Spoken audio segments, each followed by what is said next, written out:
तो हम लोग परमेश्वर के वचन की ओर जाएंगे। सबको जय मसीह की।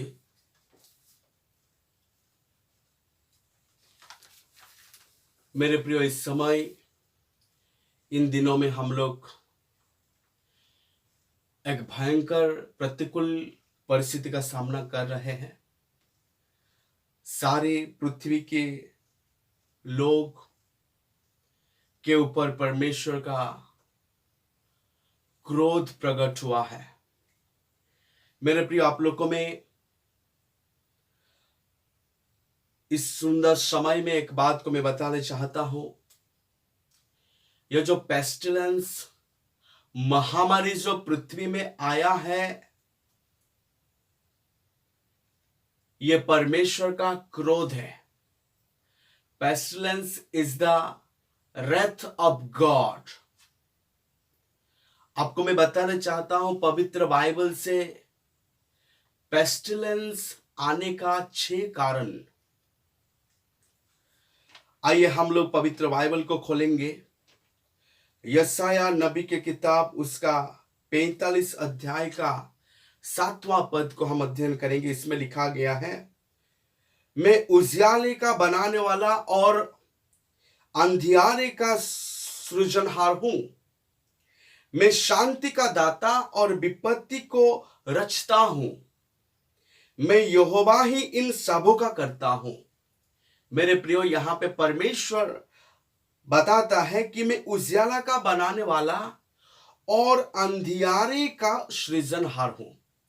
उजियाला अनुकूल परिस्थिति, आशीष, परमेश्वर का बरकत, परमेश्वर का महावत, सुरक्षित यानी सुरक्षा, सारे परमेश्वर के अनुग्रह को बताता है।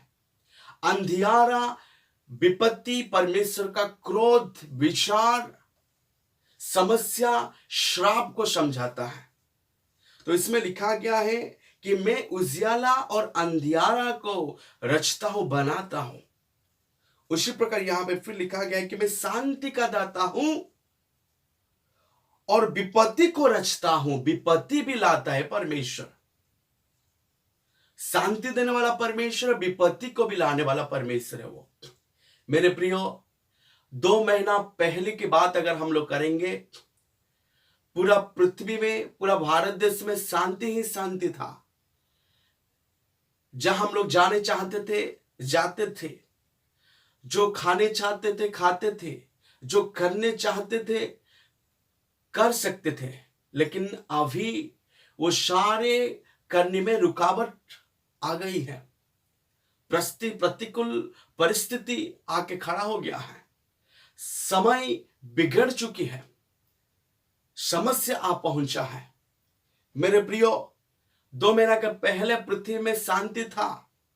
अभी पृथ्वी में, सारे पृथ्वी में विपत्ति आ पड़ा है। ये जो विपत्ति है, जो महामारी, ये परमेश्वर का क्रोध है। Pestilence is the wrath of God. तो परमेश्वर किस लिए पेस्टिलेंस को इस पृथ्वी में भेजते हैं, मैं आपको बताने चाहता हूं। आइए हम लोग पढ़ेंगे यहोजकील उसका 5वां अध्याय का 12 से लेकर 13 पद को अध्ययन करेंगे। इसमें इस प्रकार लिखा गया है, तेरी 1/3 तो मरी से मरेगी और तेरे बीच भूख से मर मिटेगी। 1/3 तेरे आसपास तलवार से मरी जाएगी और 1/3 को मैं चारों ओर तितर बितर करूंगा और तलवार खींचकर उनके पीछे चलाऊंगा। इस प्रकार से मेरा क्रोध शांत होगा। जब 1/3 मरी से मरेगी और लोग भूख से मारा जाएंगे, तलवार से लोग मरेंगे, इस प्रकार से परमेश्वर का क्रोध शांत होगा। यानी महामारी, अकाल और तलवार, यह परमेश्वर का क्रोध है। परमेश्वर कब क्रोध करते हैं मेरे प्रियो? जब उनकी सृष्टि, जब इंसान जिसको परमेश्वर अपना समानता में बनाए हैं, निर्माण किए हैं, वो लोग जब उनके मार्ग में ना चल के उनको दुख पहुंचाते हैं, उनके खिलाफ में खड़े होते हैं, उनका बात को ना मानते नहीं है, तब परमेश्वर का क्रोध पृथ्वी की ओर आने लगता है। मेरे प्रियो, 6 बात को मैं आप लोग को बताने चाहता हूं कि परमेश्वर किस लिए महामारी को भेजते हैं। पवित्र बाइबल से हम लोग देखेंगे, लिखा गया है दूसरा इतिहास 7:13 में, इसमें इस प्रकार लिखा गया है कि यदि मैं आकाश को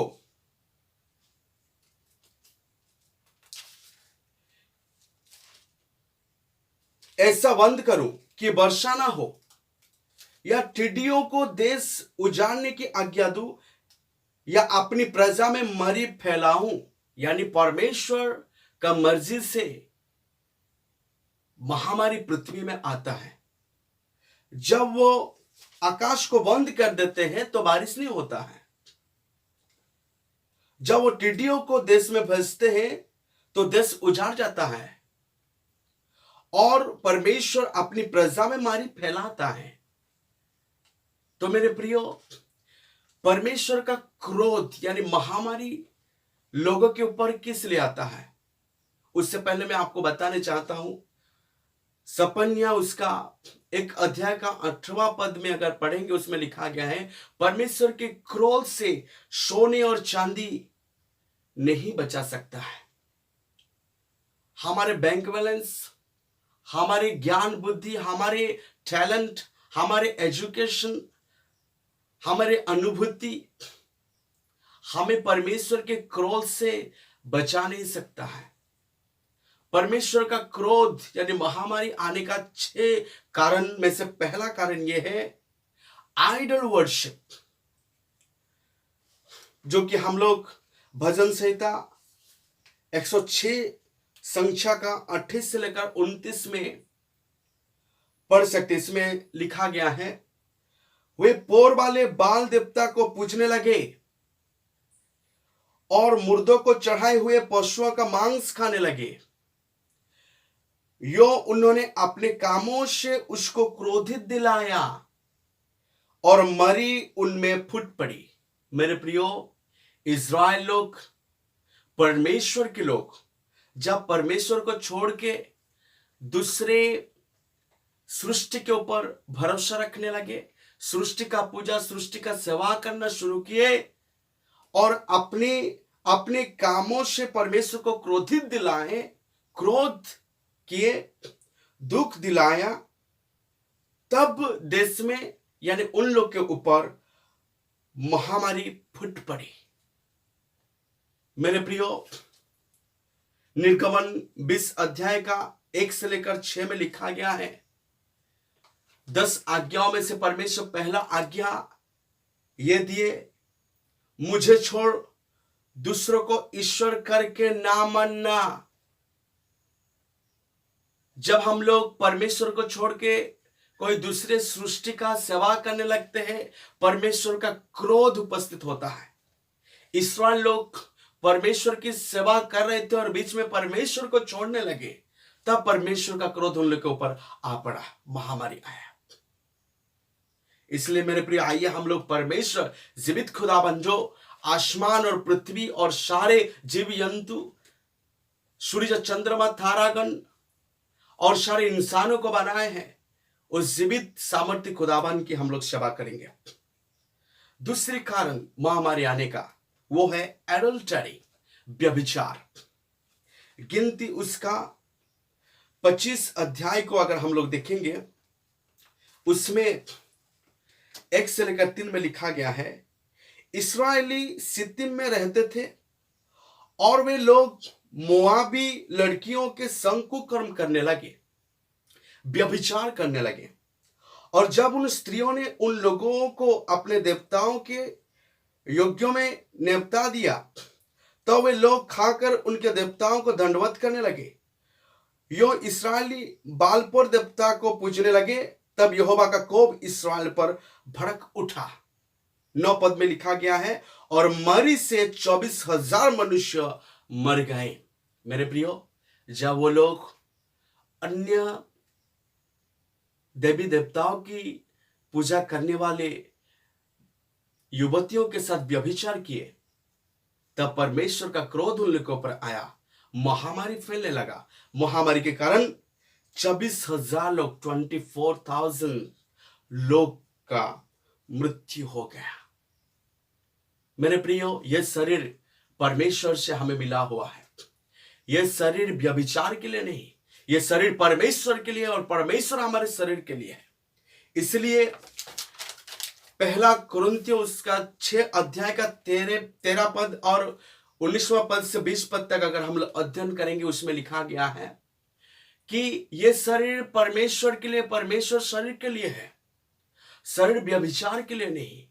इसलिए यह शरीर परमेश्वर का मंदिर है। इस मंदिर में परमेश्वर की आराधना करेंगे, व्यभिचार नहीं करेंगे। This body is not for adultery, व्यभिचार के लिए नहीं। इसलिए जब इस्राएल लोग व्यभिचार किए, परमेश्वर का क्रोध उन लोगों पर आ पड़ा। 24,000 लोग का मृत्यु हो गया, महामारी आया। मेरे प्रियो, इसलिए आइए हम लोग अपना अपना शरीर से परमेश्वर की महिमा करेंगे। अगर हम लोग देखेंगे पहला कुरिन्थियों उसका 6 अध्याय का 9 से लेकर 10 में, उसमें लिखा गया है, जो लोग शरीर का अभिलाषाओं को पूरा करते हैं, वे लोग स्वर्ग राज्य का अधिकारी नहीं हो पाएंगे। They cannot enter into the kingdom of God. Fleshly desire को जो लोग पूरा करते हैं। महामारी आने का तीसरा कारण, राजा दाऊद घमंड किए।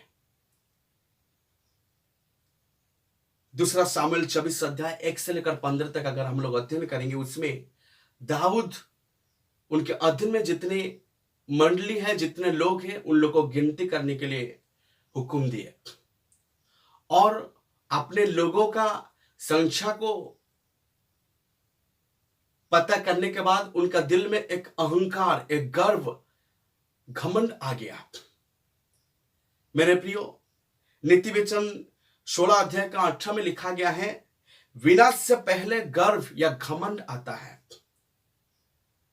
जब दाऊद राजा घमंड किए तो परमेश्वर महामारी देश के ऊपर भेजे।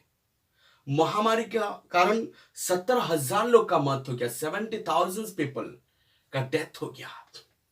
इसलिए मेरे प्रियो, हमारे धन दौलत के लिए, हम लोग का सिंहासन के लिए, हम लोग का नौकरी के लिए, हम लोग का सौंदर्यता के लिए, हम लोग का बल शक्ति के लिए हम लोग घमंड नहीं करेंगे, क्योंकि घमंड को परमेश्वर तोड़ने वाला है। ज्ञान, बुद्धि, शिक्षा, एजुकेशन के लिए हम लोग घमंड ना करें कि हम लोग कितने लोग के ऊपर अधिकारी हैं, उसके लिए हम लोग घमंड ना करें। चौथा कारण मैं आप लोगों को बताना चाहता हूं महामारी का। व्यवस्था विवरण 25 अध्याय का 58 पद से लेकर 62 पद, और ले व्यवस्था उसका 26 अध्याय का 14 और 15 को मैं 25 को मैं अध्ययन करता हूं। यदि तुम मेरी ना सुनोगे और इन सब आज्ञाओं को ना मानोगे, तब परमेश्वर श्राप भेजेंगे। यानी आज्ञा उल्लंघन का दंड है महामारी।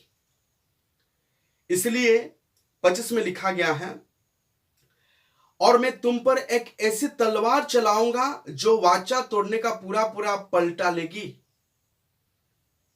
और जब तुम अपने नगरों में जा जाकर इकट्ठे होगे, तब मैं तुम्हारे बीच मारी फैलाऊंगा, महामारी फैलाऊंगा, और तुम अपने शत्रु के वश में सौंप दिए जाओगे। मेरे प्रियो, परमेश्वर का आज्ञा को उल्लंघन करने से महामारी आता है। आज मसीह भाई बहन भी, हम लोग सच्चाई को जानने के बाद भी, पवित्रता को समझने के बाद भी, धार्मिकता क्या है, अधार्मिकता क्या है, परमेश्वर का इच्छा क्या है, परमेश्वर क्या चाहते हैं हम लोग के जीवन में, हम कलीसिया क्या करना चाहिए, क्या नहीं करना चाहिए, सारे बातें समझने के बाद भी हम लोग पाप करके बैठते हैं, गुनाह करके बैठते हैं, परमेश्वर का आज्ञा का उल्लंघन करके बैठते हैं। हम लोग नामधारी मसीह होते हैं, नाम के लिए मसीह बनते हैं, लेकिन हम लोग का जीवन विजातियों के समान हो जाता है। जो लोग अंधकार में भटक रहे हैं उन लोग के समान हो जाता है। पहले जैसा था वैसा ही होने लगता है। इसलिए मेरे प्रियो, व्यवस्था में लिखा गया है, ले व्यवस्था में अगर तू आज्ञा मानेगा तो आशीष मिलेगा तुम्हें, अगर आज्ञा को उल्लंघन करेगा तो दंड मिलेगा, यानी श्राप मिलेगा। उसमें से महामारी एक श्राप है। So pestilence is the cause of disobedience. परमेश्वर का आज्ञा को उल्लंघन करने से महामारी आता है। इसलिए मेरे प्रिय, आइए हम लोग परमेश्वर का आज्ञा को हम लोग माने। पंचवा कारण मैं बताने चाहता हूं, गिनती उसका 14 अध्याय में, गिनती 14 अध्याय का और 11 से लेकर 12 में लिखा गया है, तब यहोवा ने मूसा से कहा, वे लोग कब तक मेरा तिरस्कार करते रहेंगे और मेरे सब आश्चर्य कर्म देखने पर भी कब तक मुझ पर विश्वास न करेंगे।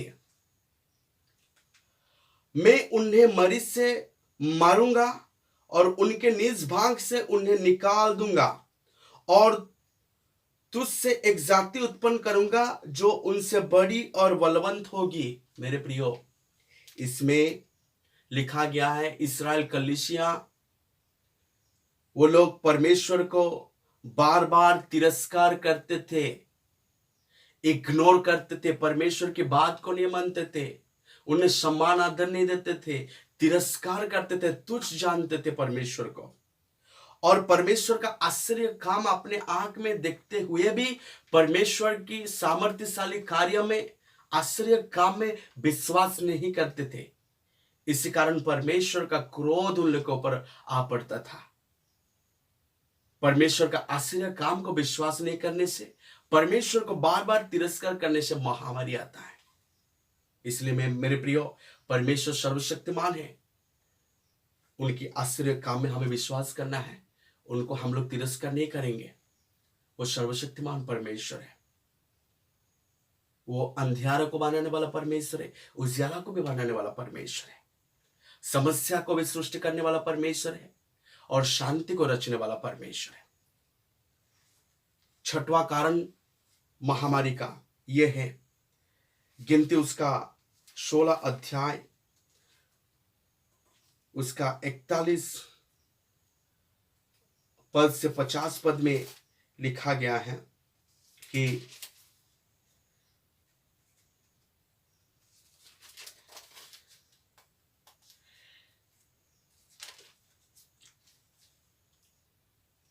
दूसरे दिन इस्राएलियों की सारी मंडली यह कहकर मूसा और हारून पर बुड़बुड़ाने लगी कि यहोवा की प्रजा को तुमने मार डाला। यानी इस्राएल कलीसिया मूसा और हारून पर बुड़बुड़ाने लगे, कुड़कुड़ाने लगे। They murmur against the spiritual leader Moses and Haroon. मेरे प्रियो, परमेश्वर के संतों के खिलाफ में बुड़बुड़ाए इस्राएल लोग, इसलिए परमेश्वर का क्रोध उन लोग के ऊपर प्रकट हुआ, महामारी आया। जानते हैं उसके कारण 14,700 लोग महामारी में मरे गए थे। इसलिए मेरे प्रियो, परमेश्वर के भक्तों जन के खिलाफ में हम लोग बुड़बुड़ाए नहीं, हम लोग बुड़बुड़ाएंगे नहीं, मरमर नहीं करेंगे, कुड़कुड़ाएंगे नहीं, उन लोग का विरोध में, उन लोग का खिलाफ में बात नहीं करेंगे। जब इस्राएल लोग प्रभु के संतों के खिलाफ में बात किए तो परमेश्वर का क्रोध उन लोगों पर प्रकट हुआ। उसके कारण 14,700 लोग का मृत्यु हो गया। मेरे प्रियो, ये जो महामारी पृथ्वी में आ पड़ा है हम लोग के भारत देश में, हमें क्या करना चाहिए? कलीसिया भी क्या करेगा? अगर हम लोग देखेंगे वही गिनती 16 अध्याय 41 से 50, उसमें 45 पद में, तब यहोवा ने मूसा और हारून से कहा, तुम उस मंडली के लोगों के बीच से हट जाओ कि मैं उन्हें पल भर में भस्म कर डालूं। तब वे मुंह के बल गिरे और मूसा ने हारून से कहा, धूपदान को लेकर उसमें वेदी पर से आग रखकर उस पर धूप डाल, मंडली के पास फुर्ती से जाकर उसके लिए प्रायश्चित कर, क्योंकि यहोवा का कोप अत्यंत भड़का है और मरी फैलने लगी है। मूसा की आज्ञा के अनुसार हारून धूपदान लेकर मंडली के बीच में दौड़ा गया और यह देखकर कि लोग में मरी फैलने लगी है, उसने धूप जलाकर लोगों के लिए प्रायश्चित किया और वह मुर्दों और जीवित के मध्य में खड़ा हुआ, तब मरी थम गई। मेरे प्रियो, इस समय कलीसिया का काम यह है कि हमें धूप यानी भजन संहिता 141 का 2 के अनुसार धूप पर परमेश्वर के चरणों में भक्तों का प्रार्थना है, कलीसिया का प्रार्थना है, सारे मसीह लोगों का प्रार्थना है। पहला काम प्रार्थना है। दूसरी काम यह है कि प्रायश्चित किया हारून। जब वो प्रायश्चित प्रार्थना किए, पाप क्षमा प्रार्थना किए, पाप पश्चाताप किए, पाप को कबूल किए, पाप को स्वीकार किए, हारून परमेश्वर के सामने प्रार्थना के, पिता पाप गुनाह अपराध को माफ कीजिए, तब मरी थम गई लिखा गया है। मेरे प्रियो, जब हम लोग अपना अपना पाप को स्वीकार करके प्रार्थना करते हैं, हमारे देश का पाप को स्वीकार करके प्रार्थना करते हैं, तो परमेश्वर हमारे गुनाह और पाप को वो क्षमा करने के लिए विश्वासयोग्य और सामर्थ्य खुदावन है। इस समय हमें इन दिनों में अपना अपना चाल चलन को सुधारना है। इसलिए व्यवस्था दूसरा इतिहास में लिखा गया है, दूसरा इतिहास उसका 7 अध्याय का 14 में लिखा गया है, जब मरी आएगी देश में, तब यदि मेरी प्रजा के लोग जो मेरे कहलाते हैं दिन होकर प्रार्थना करें। पहली बात यह है कि हमें नम्रता के साथ प्रार्थना करना है। With humble we should pray before God। और मेरे दर्शन के खोजी होकर अपने बुरी चाल से फिरे। सारे गुनाहों को, सारे बुराई स्वभाव को, सारे बुरी सोच विचार को छोड़ना है। बुरी चाल से फिरे तो मैं स्वर्ग में से सुनकर उनका पाप क्षमा करूंगा और उनके देश को ज्यों का त्यों कर दूंगा।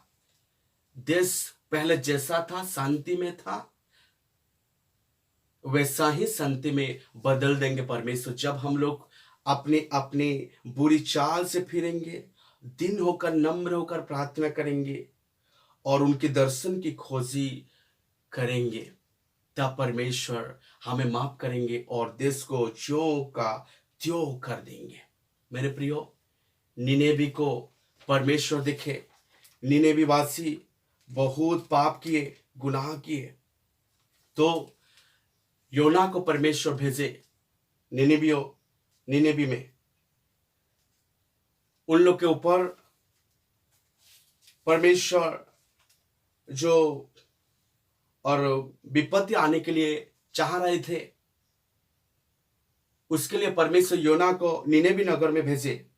अब जब निनेवी वासी सब विजातीय लोग और विश्वासी लोग योना का वचन को विश्वास किए और वे लोग पश्चाताप किए, अपने अपने कुमार्ग से फिरे, बुरी चाल चलन से फिरे और वे लोग उपवास प्रार्थना किए, जीव यंत्र से शुरू करके सारे राजा और सारे इंसान निनेवी के, जब वे लोग उपवास प्रार्थना किए, नम्र हो गए, कुमार्ग से फिरे, तो परमेश्वर जो विपत्ति आने के लिए चाह रहे थे वो विपत्ति नहीं लाए।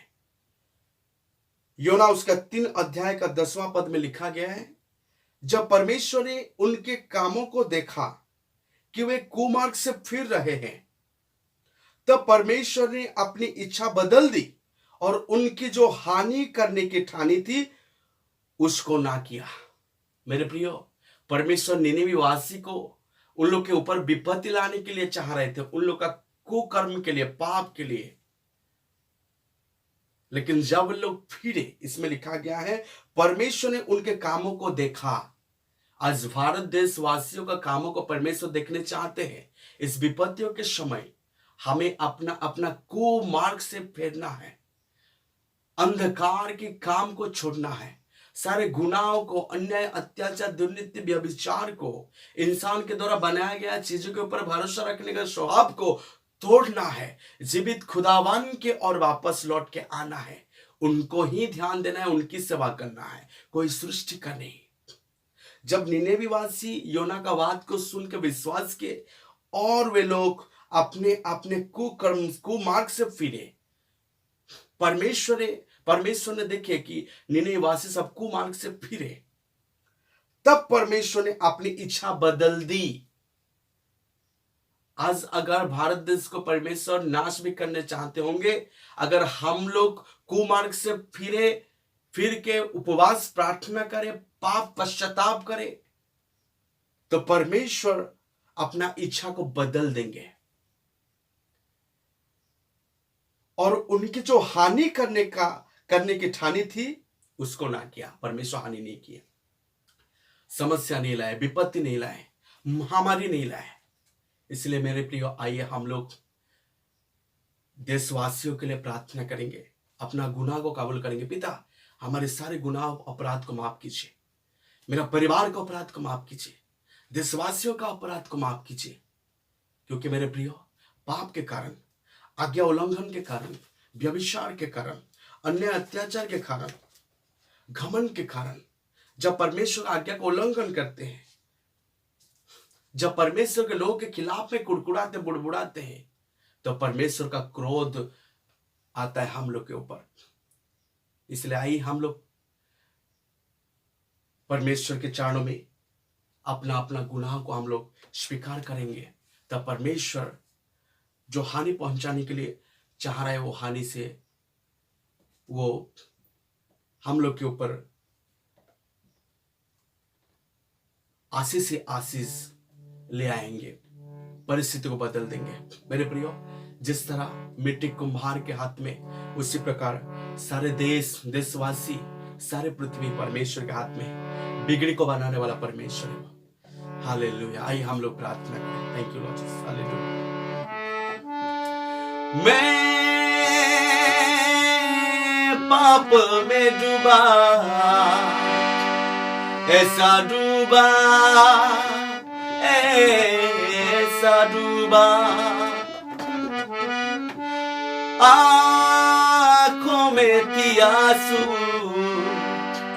सबने छोड़ा, सबने छोड़ा, पर तू आया मेरे जीवन में, लेके खुशियाँ, लेके प्यार। यीशु तू है महान, तेरी जय, तेरी जय, तेरी जय। तू जो आया मेरे जीवन में, लेके खुशियाँ, लेके प्यार।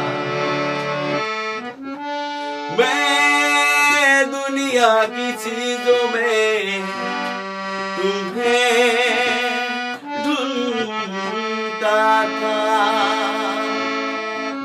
नफरत बदनाम की दुनिया में मैं घूमता था, पर तू आया मेरे जीवन में, लेके खुशियाँ, लेके प्यार।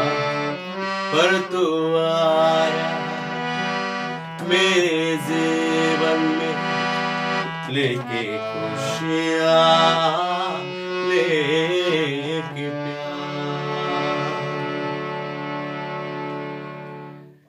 जीवित और सामर्थ्य खुदावन पवित्र पिता, प्रभु आपको धन्यवाद देते हैं। महान परमेश्वर, प्रभु हम लोग के गुनाहों के कारण जब हम लोग आपकी आज्ञा को उल्लंघन किए, व्यभिचार किए, आपको छोड़ के कोई सृष्टि का सेवा किए, आपको बारंबार हम लोग तिरस्कार किए, परित्याग किए, छोड़ दिए, आपके दृष्टि में जो ग्रहण योग्य था वो काम नहीं किए, तब परमेश्वर पिता आपका क्रोध हम लोग के ऊपर आ पड़ा है। पिता हमारे सारे गुनाह अपराध को माफ कीजिए। पिता हमारे सारे गुनाह अपराध को माफ कीजिए। हमारे गुनाहों के कारण, हमारे परिवार के गुनाहों के कारण, हमारे देशवासियों के गुनाहों के कारण आपका क्रोध आज हम लोग के ऊपर आया है। हे पवित्र पिता, मेरे सारे गुनाह अपराध को माफ कीजिए। मेरा परिवार, मेरा भारत देशवासी का अपराध को माफ कीजिए। America, Australia, Iran, Iraq, France, Italy, China, Brazil का अपराध को माफ कीजिए। पिता यीशु के लहू में आप धो डालिए। सारे इंसान आपको समझने के लिए आप एक जीवित और सच्चा खुदा मानिए, समझ के आपकी और आपके करीब आके आपकी सेवा करने के लिए मदद कीजिए। पवित्र पिता, यह बुराई से आप भलाई को उत्पन्न करने वाला परमेश्वर है। पिता आप दया कीजिए। जिस तरह मिट्टी कुम्हार के हाथ में, उसी प्रकार हम सब कोई आपके हाथ में है। बिगड़ी को बनाने वाला परमेश्वर आप है। प्रभु आप दया कीजिए। सबके शाप कुमार्ग से फेरने के लिए, सबके शव आपके ओर वापस लौट के आने के लिए, जिस तरह निनेवी नगरवासी सब आपकी ओर आए, मन फिराए, सारे कुमार्ग को छोड़ दिए, पाप को छोड़े, उपवास किए, उसी प्रकार सारे भारत देशवासी, सारे पृथ्वीवासी आपके ओर आने के लिए मदद कीजिए। पिता प्रभु आप क्षमा कीजिए। आप बचाइए देशवासियों को, आप बचाइए। जितने लोग पिता ये वायरस में अफेक्टेड होकर हॉस्पिटल में हैं, उन लोग को आप चंगाई को दीजिए यीशु के नाम में। यीशु के नाम में उन लोग का सारे उन लोग का सारे गुनाह अपराध को माफ कीजिए। पिता माफ कीजिए प्रभु। जितना लॉकडाउन में खाना पीना नहीं पा रहे, नहीं मिल रहा है, उन लोग को आप खाना दीजिए। पिता हर एक जरूरतों को पूरा कीजिए। प्रभु आपके नाम की महिमा। भारत देश में, पृथ्वी में जितने मसीही लोग हैं, हम सारे लोगों का अपराध को माफ कीजिए। प्रभु माफ कीजिए। धन्यवाद पिता, अपने प्रार्थना सुने। सारे आदर, महिमा, सम्मान, स्तुति, प्रशंसा आपको देते हुए प्रार्थना यीशु मसीह के नाम में मांगते हैं, आमीन।